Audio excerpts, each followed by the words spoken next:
500 whales, the year before that 500 whales, so there's about 1,500 whales that are swimming in the waters of the Southern Ocean because we intervene and because you support it.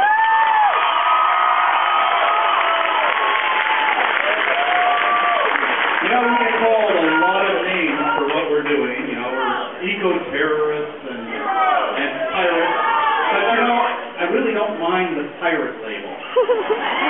And they started calling us that, that's why we adopted our own Jolly Roger. And the reason for that, if you go back in history to the 17th century when piracy was out of control in the Caribbean, you've all seen Pirates of the Caribbean.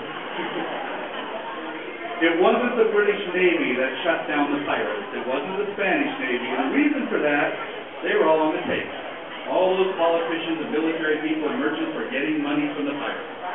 And therefore, it was business as usual. Not much different than the way things are today. Piracy was ended in the Caribbean because of Henry Morgan, a pirate. If you want to stop pirates, you need pirates to do it. Because when you think about it, the biggest pirates of them all are the government.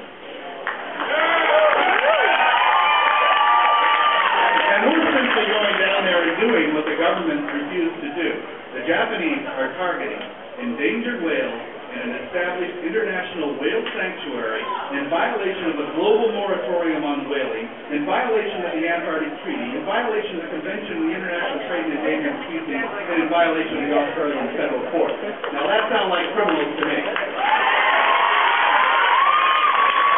The only difference between Japanese whalers and elephant poachers in East Africa is the fact that the poachers in Africa are poor. The Japanese are not. But I think that we're going to be able to end this within another year or so. We're probably the only show on television, Whale Wars, that's trying to get ourselves off the air. And hopefully we'll be able to do that soon. But every year, you know, the Japanese are becoming more aggressive because they're becoming more frustrated. They're losing more money. And we have to escalate, they escalate. Last year they spent $8 million on defenses and offenses to try and stop us. They put out long-range acoustical weapons. They hit us with high-powered water cannons. Well, we got our own high-powered water cannons this year. So and we have our own acoustical weapons. And we have another vessel, the Earth Ray. This vessel was, well, this is the kind of boat that Batman would drive. It looks like a spaceship that does 55 knots. It set the world record last year for going around the globe in 60 days. And we need a boat that can intercept the harpooners, and this one is it. So we're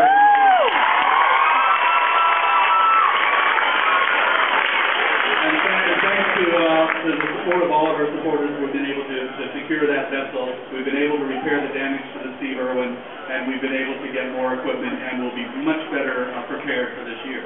Every year we're getting stronger. But I want to just share you a story, just a brief story about why I feel so committed to protecting the whales. And it goes back many years. I was one of the co-founders of the Greenpeace Foundation originally, and we came up with this idea in 1974 to go save the whales. Now, we were reading a lot of Gandhi at the time, and we felt that all we had to do was get in front of that harpoon and block it, and they wouldn't fire. And so, in June of 1975, Bob Hunter and I were in a small little rubber boat in front of a Soviet harpoon vessel, only 60 miles off the coast of Northern California. They were whaling there then, before the 200-mile limit. And behind us was a 150-foot steel Soviet harpoon vessel bearing down on us at full speed at about 22 knots. And in front of us were 8 magnificent sperm whales that were fleeing for their life, trying to escape. And every time the harpooner tried to get a shot, I would maneuver the boat to block the harpoon. And this worked for about 20 minutes.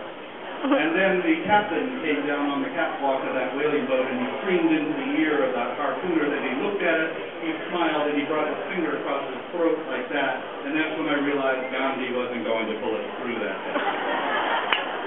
And a few moments later, there was this incredible explosion, and this 150-pound grenade-tipped harpoon flew over our head and slammed into the backside of one of the whales in front of us, and she screamed. It was a very human-like scream. She rolled on her side in a fountain of blood, and suddenly the largest whale in the spotted sperm whale slapped the water with his tail and disappeared beneath the surface. And he swam directly underneath of us and threw himself at the bow of that Soviet harpoon vessel to protect his cause. And they had quickly loaded a second harpoon unattached, and at point-blank range, the harpooner pulled that trigger, and the harpoon struck that whale in the head. And he screamed and fell back in incredible agony, thrashing about on the surface, only about 20, 30 feet from us. And as he rolled about on the surface in his own blood, I caught his eye. And he looked right at us, and then he dove. And I saw a trail of bloody bubbles coming at us real fast underwater. And he came up and out of the water, towering over our little inflatable. The next move was to come forward and fall on top of us, to crush us. And as I watched his eye rose up out of the water, right beside me, so close I could have reached up and circled my fingers around a 6-inch tooth in his lower jaw. That's how close he was. I looked into that eye, and what I saw in that eye changed my life forever, because I saw understanding. He understood what we were trying to do, because I could see the incredible movement of his muscles as he pulled himself back. Instead of coming forward and crushing us, he deliberately pulled himself back. I saw him begin to sink into the sea. I saw his eye disappear beneath the surface, and he died. He could have killed us. He chose not to do so. I saw something else in that eye, too. Pity. Not for himself, but for us. That we could commit such an act of blasphemy, that we could take life so thoughtlessly. And I began to think, why are we killing these whales? The Russians were killing whales for spermaceti oil, which is used for high heat-resistant lubricating oil for machines. And one of the pieces of machinery they were using it in was the manufacture of intercontinental ballistic missiles. And I said, here we are destroying this beautiful, intelligent, socially complex creature for the purpose of making a weapon meant for the mass extermination of human beings.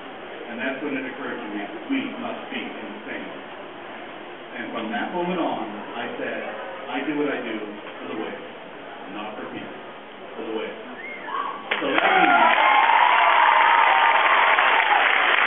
what that means is we're pretty much above criticism, because we really don't care about people who disagree with us. In 1986, we sank half of Iceland's whaling fleet at Dockside and destroyed the whale processing plant. It took them 17 years to recover from that damage. But shortly thereafter, a former colleague from Greenpeace, he came up and he said, I just want to let you know that what you did in Iceland was despicable, reprehensible, criminal, and unforgivable. And I said, so? And he said, well, I think you should know what people in this movement think about you. I said, look, John, we didn't sink those whaling ships for you. We didn't sink them for anybody in Greenpeace. We didn't sink them for any human beings on this planet. We sank them for the whales. Find me one whale anywhere on this planet who disagreed with what we did that day, and I'll tell you, we'll reconsider it. Until then, we're going to continue to sink whaling ships, and we've sunk 12 of them so far.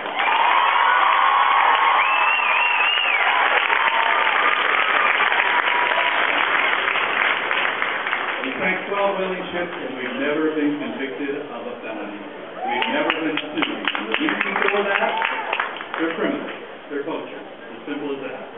I flew to Iceland and said, made myself available. They wouldn't answer my letters. I said, no, there were any charges. So I had to get on a plane, fly to Reykjavik. I got up at the airport. There's 150 police officers there, plus the chief immigration officer. And he said, well, Captain Watson, how long do you intend to stay in Iceland? I said, I don't know, 5 minutes, 5 days. 5 years, you tell me. So we got to go to interrogation. I said, sounds like fun, let's go. Went off to interrogation. Are you admitting to sinking these whaling ships? I said, look, you know we sunk them. We're going to sink the other 2 at the first opportunity.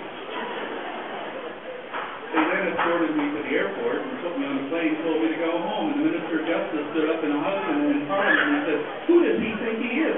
He comes into our country and demands to be arrested. Get him out of here. We don't break laws, we uphold them. And the United Nations World Charter for Nature allows for us to do that. It says that any individual, you or I, any non-government organization, is empowered to uphold international conservation law, and specifically and especially in areas beyond national jurisdiction. We have the power to uphold those laws. And when governments refuse to do it, then it falls upon us to do it, because we're not going to sit by and watch this world be destroyed